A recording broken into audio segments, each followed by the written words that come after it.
Praise road. હું Stanley Macwan. મારી YouTube channel Gujarati Bible સ્ટડીમાં તમારું સ્વાગત છે. મારી ચેનલને આજે અત્યારે આગળ તમે સબસ્ક્રાઈબ કરી લો અને ઈશ્વરના જ્ઞાનમાં તમે વધતા જાઓ.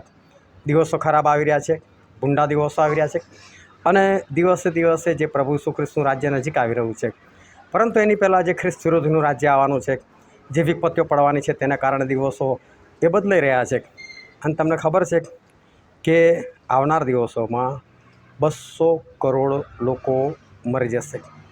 200 કરોડ લોકોને મારવાનો અધિકાર કોઈકને આપવામાં આવેલો છે. હા, તું 200 કરોડ લોકોને મારી નાખ, એવી રીતે કોઈકને અધિકાર આપવામાં આવેલો છે. એ કોને અધિકાર આપવામાં આવેલો છે? કઈ રીતે એ 200 કરોડ લોકોને મારશે? અને 200 કરોડમાં તમારી ગણતરી ના હોય એ માટે તમારે શું કરવાનું એ જાણવા માટે આ વિડીયોને તમે આખો જુઓ.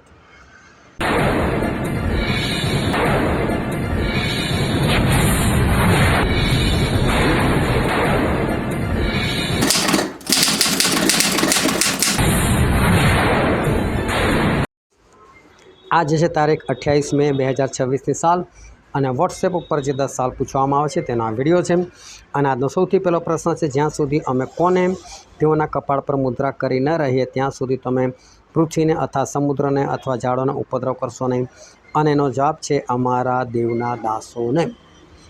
એટલે દેવનો દાસ, સાહેબ નહીં. ચર્ચમાં તમને સાહેબો જોવા મળશે, તમારે લોકોને સાહેબો કહેવા પડે, એ તમારી મુલાકાતે ના આવે, તમારે એમને યોગ્ય સમય દાન આપવું પડે, તમારે ઘરનું ભાડું આપવું પડે, પેટ્રોલના પૈસા તમારે આપવા પડે. એ લોકો તમારી જમીનો વેચી ખાય, ચર્ચ વેચી ખાય તો પણ તમારે એમને સાહેબો કહેવું પડે. તમારે બાપ્તિસ્માનું સર્ટિફિકેટ જોઈતું હોય, તમને તમારા છોકરા કે છોકરીનું લગ્ન માટે ભલામણ પત્ર જોઈતો હોય, અદબ પાડીને તમારે ઊભું રહેવું પડે, સાહેબ સાહેબ કરીને કહેવું પડે. અને પાછા તમને બહાના બતાવે, કાલે આવજો, પરમ દિવસ આવજો, તમારે માનવું પડે. એવા લોકોની વાત નથી. જ્યાં સુધી અમે અમારા દેવના દાસોને કપાળ પર મુદ્રા ન કરી રહીએ. દેવના દાસ, દાસ એટલે નોકર. આ નોકરને કોઈ ઈચ્છા હોતી નથી. જે કોઈ પોતાની ઈચ્છાનો ત્યાગ કરીને બિંદાસથી જીવન જીવે છે અને પ્રભુનું કામ કરે છે, એવા લોકોને જ પવિત્ર આત્માની મુદ્રા મારવામાં આવે છે. અને જેની પર આ મુદ્રા છે તેને કોઈ પણ પ્રકારની વિપત્તિ અસર કરી શકશે નહીં. પછીનો બીજો પ્રશ્ન છે, કોણે ઊંડાણના ખાડાને ઉઘાડ્યો? એનો જવાબ છે તારાએ. કે એક તારો મેં પૃથ્વી પર પડેલો જોયો. બધી ભાષા એવી છે ને, અને જે મગજની અંદર આપણા ભરેલું છે એને કારણે કેવું લાગે, અલા પૃથ્વી પર તારો પડેલો છે, એનો મતલબ આ તો પડેલો કોઈ સ્વર્ગદૂત છે. ના, એવું નથી.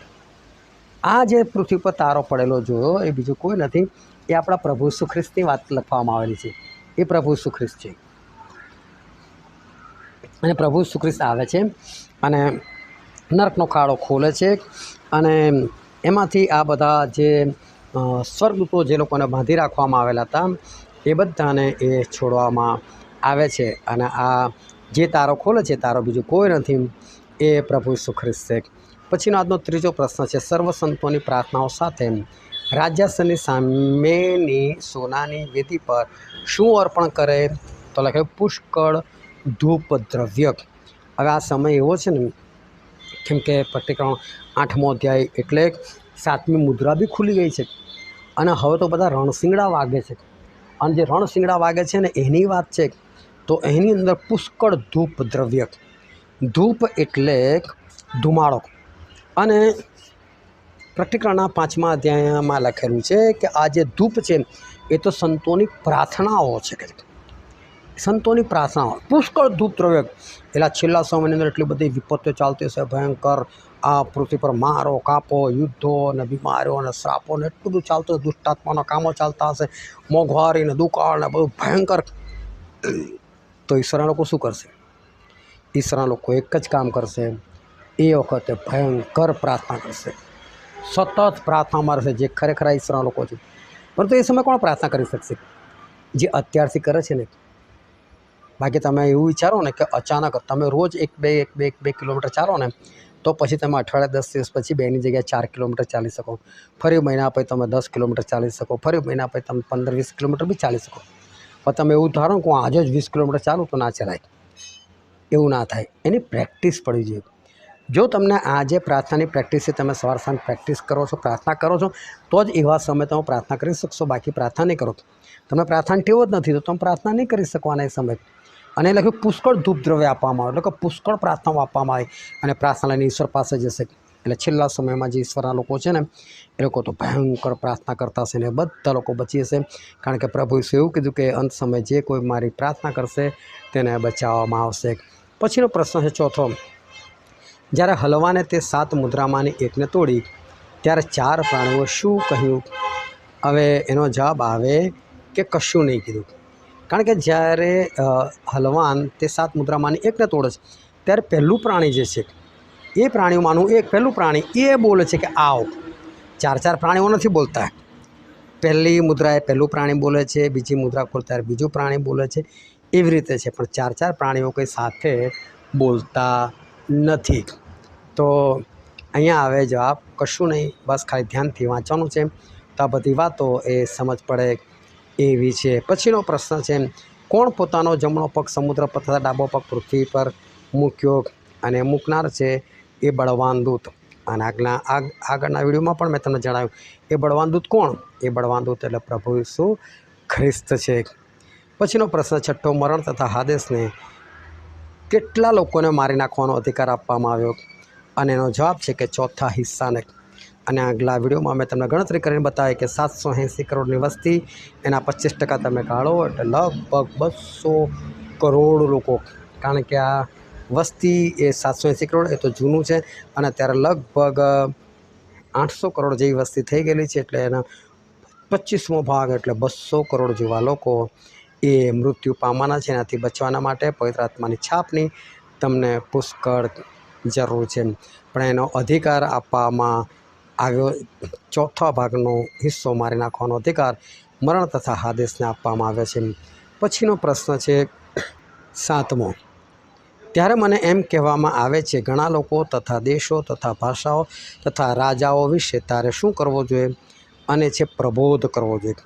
એટલે આ યોહાન જે પ્રભુ ઈસુ ખ્રિસ્તનો ખાસ શિષ્ય હતો એના બધું દેખાડવામાં આવ્યું. પરંતુ એ વખત હજુ સમય નહોતો આવ્યો. એટલે કે જો ભાઈ સમય નથી આવ્યો ને તો તારી પાસે સમય છે, તું બહુ લોકોને આ બધી ભવિષ્યવાણીઓ જાહેર કર. આ ભવિષ્યવાણી લોકોને બહુ કહેવાની જરૂર છે. પરંતુ હવે સમય પૂરો થવા આવ્યો છે, માટે જેટલો સમય છે એટલામાં તમે ભવિષ્યવાણી પૂરી કરો અને લોકોને બતાવો તો તમે આત્મા જીતી શકશો. પછીનો પ્રશ્ન છે 8મો. જગતના રાજાઓ, મોટા માણસો, સેનાપતિઓ, શ્રીમંતો, પરાક્રમીઓ તથા દરેક દાસ તથા સ્વતંત્ર એ તમામ ક્યાં સંતાઈ ગયા? તો એ લોકો બધા સંતાઈ ગયા ગુફાઓમાં તથા પહાડોના ખડકોને ઓથે. કારણ કે આ પ્રભુ શ્રી કૃષ્ણનું બીજું આગમન છે.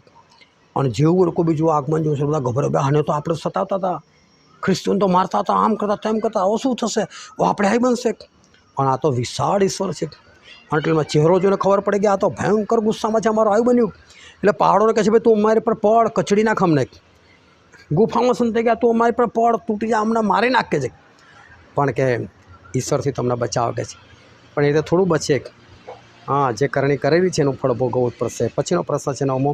કયા દૂતે વગાડ્યું ત્યારે મેં એક તારો આકાશમાંથી પૃથ્વી પર પડેલો જોયો, તેને ઊંડાણના ખાડાને કૂંચી આપવામાં આવી? અને એનો જવાબ છે 5મા દૂતે.